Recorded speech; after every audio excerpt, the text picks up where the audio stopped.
Thank you for watching Channel Samson Strength. I'm Samson coming to you today with another creepy crab alert. So there's this reality show called My 600 Pound Life on which contestants get bariatric surgery and lose sometimes hundreds of pounds. Then they go through something that's so common it's become known as bariatric divorce. So people, mostly women, they lose a bunch of weight. It makes them feel better about themselves naturally. But instead of helping their marriage, it tends to strain and quickly break them. See, weight loss isn't just physical. It's mental, it's emotional, it's spiritual. I'll be making videos about my journey back to fit from fat. I've been doing this less than a month in, and my experience is absolutely amazing. But let's look at some other cases here. So Christina Phillips lost 400 pounds. Her husband, Zach, could not handle her new independence. She finally came to see his abusive nature for what it was after she lost the weight. Turns out Zach was a giant crab. Zaylin Whitworth had a giant crab for a husband who liked bigger women, once refused to buy her a salad, saying, quote, "If you want to eat grass, you can go in the garden and graze." Nice guy. Not surprisingly, they are no longer together. Lupe Samano's giant crab husband took care of her for 10 years while she was bedridden, once forcing her to have sex, I call that rape, right after having skin removal surgery, which caused the stitches to tear and the incisions to become infected. She actually defended this guy until she lost the weight and gained some self-respect. Laura Perez lost 300 pounds and her marriage. Her husband Joey became jealous and pushed out. At her new independence, Laura said, quote, "The better I get, the worse my relationship is getting. I need you to support me, not take care of me." That's a good line from Laura. Amber Rashdi was enabled by her boyfriend Rowdy, who would drive her to the grocery store and buy her more food, enabled her addiction. Rowdy apparently also preferred bigger women. They broke up after she lost 400 pounds, though they did end on good terms. Sound like Amber is young, and she looks gorgeous, by the way, I have to say. Tanisha Cleveland's husband actually left her during her weight loss journey, literally forcing her to choose between him or her health. And she almost gave up. She really felt that this guy was her soulmate.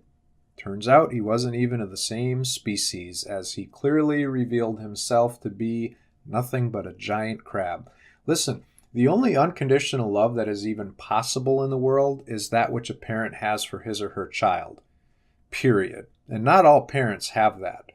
There are all kinds of reasons why I might kick my significant other to the curb, or why they might kick me to the curb. But becoming a better person by any measure could never be one of those reasons. And if your significant other tries to prevent you from self-improvement, dump his or her crustacean corpse to the curb. Being indifferent to self-improvement is bad enough. It's bad enough to do that to strangers, never mind people you claim to love and respect. But to actually impede and sabotage that effort, in my opinion, that's one of the definitions of evil. The whole purpose of Samson Strength is to help people improve themselves and their lives. But you know what?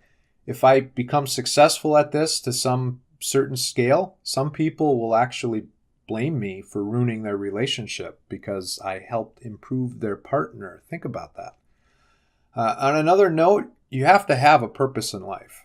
But if your purpose depends on taking care of a dependent person that isn't supposed to or shouldn't be dependent or dependent in those ways, that's a dysfunctional purpose.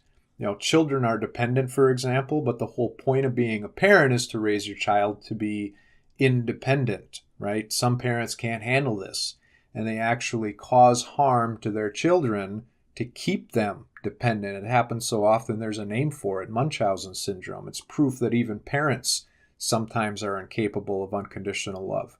So make no mistake about it, all of us are capable of this pathology. Every single one of us, me and you. Now, I've had some really hot romantic partners in my life, I have to say, and I think there's an appropriate amount of jealousy, let's say. You have to let your partner know that you are emotionally invested and vulnerable. But that line's going to be different for maybe every couple. But is it too much to ask that we take care of each other in society? Maybe not mind so much if somebody does better than we do, even if it isn't completely fair. Things have become more civilized. The modern day Samson here isn't running around trying to stab people in the throat with a jawbone from a donkey like in the Old Testament. I don't think he did that to the Philistines because they lost a bunch of weight. However, in any case, human nature is still with us. It's been with us since the days of Cain and Abel. You have to watch out for crabs, even where they might be least expected. Thank you for watching. I'm Samson. Please subscribe and come back next time.